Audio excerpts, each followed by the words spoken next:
langsung ke Prof. Zubairi ya. Prof, satu hal yang ini mungkin terjadi di beberapa ya fasilitas kesehatan nih, Prof. Soal pasien yang menunggu.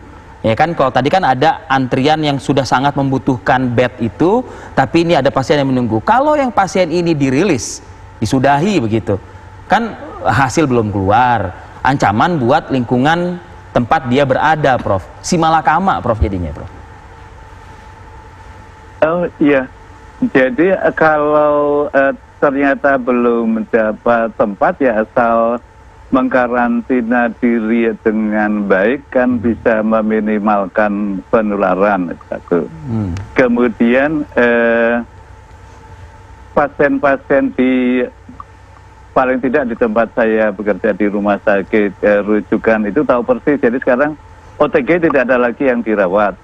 Kemudian kadang-kadang tidak hanya tes satu kali, kadang-kadang kondisinya sudah dinilai baik, walaupun masih positif pun kalau menurut dokter yang merawat sudah kondisinya amat baik sekian lama, itu bisa dipulangkan.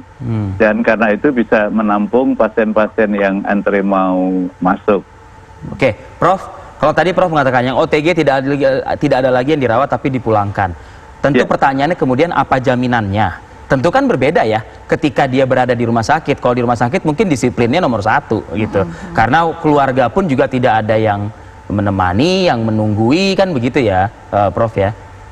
Oh iya, yang mengenai OTG ini saya kasih contoh berapa, kira-kira 10 hari yang lalu ada seorang kolega setelah menangani pasien usianya usia lanjut, karena itu dia tidak praktek, tapi ada temannya yang sakit, dia datangi ke rumahnya, kemudian yang sakit ini dirujuk ke rumah sakit, juga sukar, cari sana penuh, cari sini penuh, cari yang lain, akhirnya dapat juga masuk. Nah kemudian beberapa hari kemudian ternyata bahwa pasien yang dirawat ini positif. Nah kolega ini beserta 4 temannya diperiksa positif, jadi dari 5 hanya 1 yang negatif.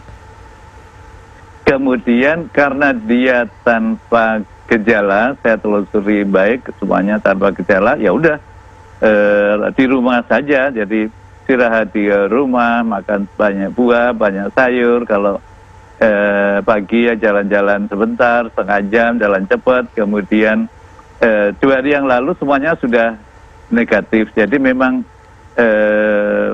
baik dari data 4 pasien ini maupun dari banyak data yang lain, OTG memang tidak perlu rawat inap. Tetapi dia di rumah, dia harus makan terpisah dari artinya dia di rumah disiplin lah gitu ya, Prof. Iya, harus mandiri banget. Prof, kalau memang di rumah sakit itu prosedurnya kalau untuk pasien positif COVID-19, kalau mau keluar rumah sakit sudah dinyatakan sembuh 2 kali swab atau memang sekarang cukup 1 kali aja, Prof? Oh, cukup 1 kali, bahkan kalau sudah cukup lama dirawat walaupun masih positif, kalau dokternya yakin bahwa kondisi fisiknya sudah baik, dipulangkan. Ada 1-2 kasus demikian. Kalau untuk ringan sedang berarti tidak perlu lagi di swab untuk dinyatakan sembuh begitu ya? Oh enggak, yang tadi yang saya ngomong teman itu hasil swabnya. Oh, jadi yang OTG yang swab positif, OTG yang swab positif, ya, Prof, tidak kemudian perlu rawat inap. Jadi kalau yang rapidnya positif bukan swab, ya harus diswab dulu baru dinyatakan positif. Prof, tadi Prof menyatakan ada 59 rumah sakit rujukan, sebelumnya malah kita tahu mungkin sekitar 15 saja begitu. Ini apakah nantinya kemungkinan ada rumah sakit tambahan-tambahan atau akan ada penambahan bed kah?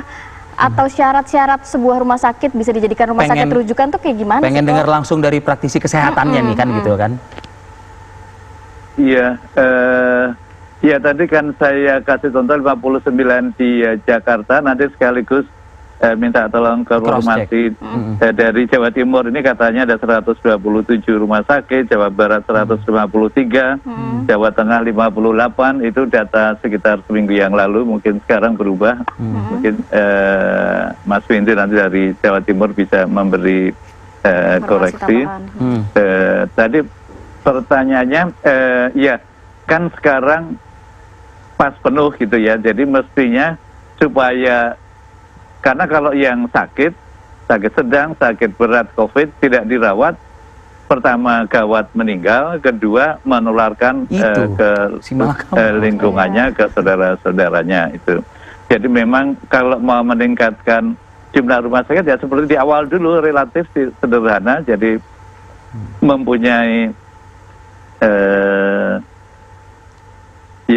bed yang mana satu blok khusus, jadi memang harus bloknya terpisah dari ruang rawat pasien yang lain, satu blok yang terpisah untuk pasien rawat COVID, kemudian tim spesialisnya jelas ada di tempat, baik dokter paru, baik dokter penyakit dalam, baik dokter emergency ICU, baik tim yang lain itu memang ada di sana.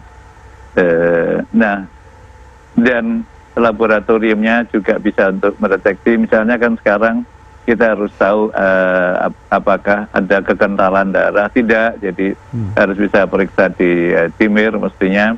Nah itu tidak terlalu sulit kelihatannya, jadi terserah pemerintah menyikapinya, tapi kita kan mengingatkan bahwa saat ini udah lampu kuning ke lampu merah nih, jadi apa yang perlu dikerjakan, apakah nambah bed, kayaknya rumah sakit udah sulit, misalnya nambah bed melalui nambah rumah sakit rujukan. Dan kalau antisipasi kan sebulan lagi kan nggak terlalu lama, jadi memang harus mulai disiapkan sekarang. Baik, Pak Windu terakhir Pak, singkat mungkin Pak Windu. Ya, tanyanya? Ya, artinya apakah menambah bed, menambah rumah sakit rujukan, tapi justru mungkin memberikan pemahaman yang lebih komprehensif lagi kepada masyarakat? Ya, jadi yang paling penting itu kan banjir yang dari hulu itu yang harus diputus, diblok.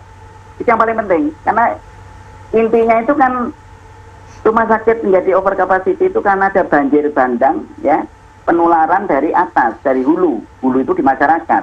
Jadi yang penting itu ya. Jadi artinya kalau pemerintah dan kita semua, ya, masyarakat mampu untuk memotong rantai penularan, maka tentu yang mengalir ke rumah sakit, ke hilir itu akan berkurang dan bahkan berhenti. Nah, jadi itu yang paling penting sebetulnya. Nah, tapi di samping itu memang rumah sakit harus menambah kapasitas, ya. Dan tadi sistem rujukannya, sistem informasinya, ya, turnover-nya tadi diperbaiki, manajemennya, dan jadi itu, ya. Jadi tapi yang terpenting dari semua yang penting itu adalah pemutusan rantai penularan. Jadi kedisiplinan.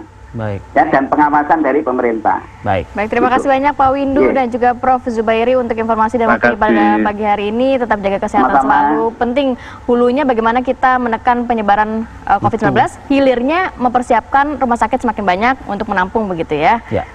Kita masih ada satu segmen lagi terakhir, Be. Masih kita siapkan lagi informasi untuk Anda pemirsa. Saat lagi kami akan kembali.